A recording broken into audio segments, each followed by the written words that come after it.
નમસ્કાર મિત્રો, હું પટેલ પેસ યુટ્યુબની આ ચેનલમાં આપ સૌનું સ્વાગત કરું છું. હાલ સરકાર દ્વારા વિદ્યાર્થીઓને ભણવા માટે ખૂબ જ સારી એવી શિષ્યવૃત્તિ મળતી હોય છે અને આ શિષ્યવૃત્તિ મેળવવા માટે વિદ્યાર્થીઓએ ફરજિયાત પોતાનું જે રેશન કાર્ડ જે છે એ કેવાયસી કરાવવાનું હોય છે અને કેટલાક વિદ્યાર્થીઓ જે છે પોતાનું જે રેશન કાર્ડ જે છે એ કેવાયસી કરાવી શકતા નથી. તો શાળા ઈચ્છે તો પોતાનો યુડાયસ કોડ જે છે એની મદદથી પણ પોતાના વિદ્યાર્થીનું જે રેશન કાર્ડ જે છે એને કેવાયસી કરી શકે છે. તો આ વિડીયોમાં હું તમને એની સમજ આપવાનો છું કે શાળા જે છે એ પોતાનો જે યુડાયસ કોડ જે છે એ પોતાના વિદ્યાર્થીનું જે રેશન કાર્ડ જે છે એ કેવાયસી કેવી રીતે કરી શકે. સૌથી પહેલાં હું મારો મોબાઈલ હાથમાં લઈશ અને હવે હું પ્લે સ્ટોર ઓપન કરીશ. પ્લે સ્ટોરની અંદર હું સર્ચ બાર ઓપન કરીશ અને એની અંદર લખવાનો છું PDS પ્લસ ગુજરાત.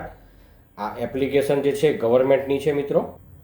તો આ મારું પ્લે સ્ટોર ઓપન કર્યું છે મેં અને એમાં લખ્યું છે PDS પ્લસ ગુજરાત, તમે જોઈ શકો છો. હવે આ એપ્લિકેશન મેં ઓલરેડી ઇન્સ્ટોલ કરેલી છે એટલે હું ફરી ઇન્સ્ટોલ નથી કરતો, તમારે ઇન્સ્ટોલ કરી લેવાની છે. અને હવે આ પેજ ખુલ્યા પછી તમારે ઉપર SSO ID કે આવું કંઈ નંબર લખવાનું નથી, પણ નીચે તમે જોઈ શકો છો લોગિન એઝ સ્કૂલ યુઝર. હું આની પર ક્લિક કરવાનો છું, લોગિન એઝ સ્કૂલ યુઝર. હવે મારે સ્કૂલ આઈડીની અંદર મારો યુડાયસ કોડ લખવાનો છે મારી સ્કૂલનો, એટલે હું લખી દઉં છું. જુઓ, યુડાયસ કોડ મારો. અને એના પછી જે નીચે ખાનું છે એમાં મોબાઈલ નંબર લખવાનો છે, રજિસ્ટર્ડ મોબાઈલ નંબર, પ્રિન્સિપાલનો મોબાઈલ નંબર.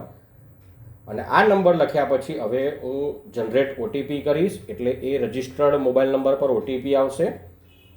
અને હવે આ OTPને જે શાળાના આચાર્ય જે છે એ વેરીફાઈ કરશે, એટલે આ એપ્લિકેશન જે છે ઓપન થઈ જશે. હવે મિત્રો એપ્લિકેશન જે છે PDS પ્લસ ગુજરાત ઓપન થઈ ગઈ છે. અને હવે અહીંયા આગળ તમને દેખાય છે આધાર કેવાયસી. આપણે એની અંદર જવાનું છે, એની પર ક્લિક કરવાનું છે, આધાર કેવાયસી. એટલે હવે જુઓ સૌથી ઉપર લખેલું છે ડાઉનલોડ ફેસ RD એપ. તો આ એપ્લિકેશનને તમારે ડાઉનલોડ કરી લેવાની છે. મેં ઓલરેડી ડાઉનલોડ કરેલી છે એટલે હું ફરી કરતો નથી. તમને ખાસ જણાવી દઉં કે આ એપ્લિકેશન ડાઉનલોડ કર્યા પછી ઓપન કરવાની નથી અથવા તો ઓપનનું ઓપ્શન આવવાનું નથી. હવે હું બેક જવાનો છું.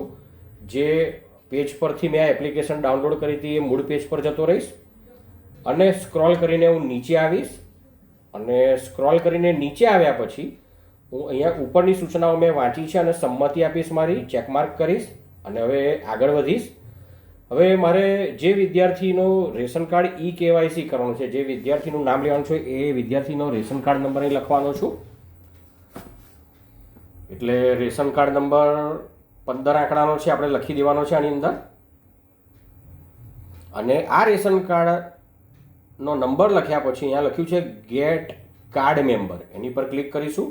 એટલે રેશન કાર્ડમાં જેટલા વ્યક્તિઓ રજિસ્ટર્ડ હશે એ બધા જ દેખાશે, રેશન કાર્ડની તમામ ડિટેલ દેખાશે. હવે આમાંથી હું મારી શાળાનો જે વિદ્યાર્થી છે એની ઉપર એને પસંદ કરી લઈશ, ક્લિક કરી દઈશ એની ઉપર. અને હવે હું આગળ વધીશ અને હવે હું આધાર કેવાયસી કરવાનો છું સૌથી પહેલાં. અને હવે હું જનરેટ સંમતિ આપીશ. પહેલાં હું સંમતિ સ્વીકારી છું અને જનરેટ OTP કરીશ. એટલે વિદ્યાર્થીનો જે આધાર કાર્ડ જોડે રજિસ્ટર્ડ મોબાઈલ નંબર છે એમાં એક OTP આવશે અને એ OTP તમારે આની અંદર દાખલ કરવાનો છે. આધાર OTP જેને કહીશું આપણે વેરીફાઈ કરવાનો છે. એટલે આપણે હવે એને વેરીફાઈ કરીશું આ OTP નાખ્યા પછી.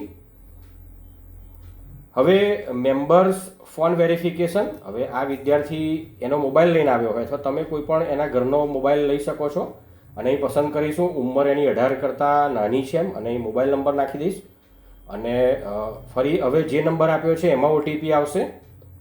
આપણે વેરીફાઈ કરીશું OTPને. એ જે 6 આંકડા છે આની અંદર દાખલ કરીશું. આટલું કર્યા પછી હવે એક કેપ્ચર ધ ફેસ, જે આપણે ફોટો પાડવા માટે એપ્લિકેશન ડાઉનલોડ કરી હતી એ ખુલશે. હવે વિદ્યાર્થીને સામે ઊભો રાખવાનો છે અને એને કહેવાનું છે આંખો પટપટાવે, એટલે એ વેરીફાઈ થઈ જશે. અને વિદ્યાર્થીનું લગભગ કામ પતી ગયું છે. હવે નીચે આપણે ચેકમાર્ક કરીશું. જુઓ નીચે પસંદ કરીને એને એટલે વિદ્યાર્થીનું જે રજિસ્ટ્રેશન છે મિત્રો પૂરું થઈ ગયું છે, એટલે કે આનું જે રેશન કાર્ડનું KYC છે પૂરું થયું છે. અહીંયા વિદ્યાર્થીનું જે રેશન કાર્ડનું KYC પૂરું થયું છે, એપ્રુવલ એના જે ઓફિસર છે એપ્રૂવ કરી દેશે એમ કે છે. અને હવે તમે વેરીફાઈ કરી શકો છો કે એનું KYC થઈ ગયું કે નહીં. અહીંયા આગળ તમે જોઈ શકો છો ઉપર 100 ડિટેલ્સ લખ્યું છે. હું એની પર ક્લિક કરીશ 100 ડિટેલ પર. આ 100 ડિટેલ પર આપણે ક્લિક કરીશું. તમે નીચે જોઈ શકો છો કે એનું KYC જે છે વેરીફાઈ થઈ ગયું છે અને ગ્રીન થઈ ગયું છે. એટલે વિદ્યાર્થીના જે રેશન કાર્ડનું KYC છે મિત્રો અહીંયા પૂર્ણ થાય છે.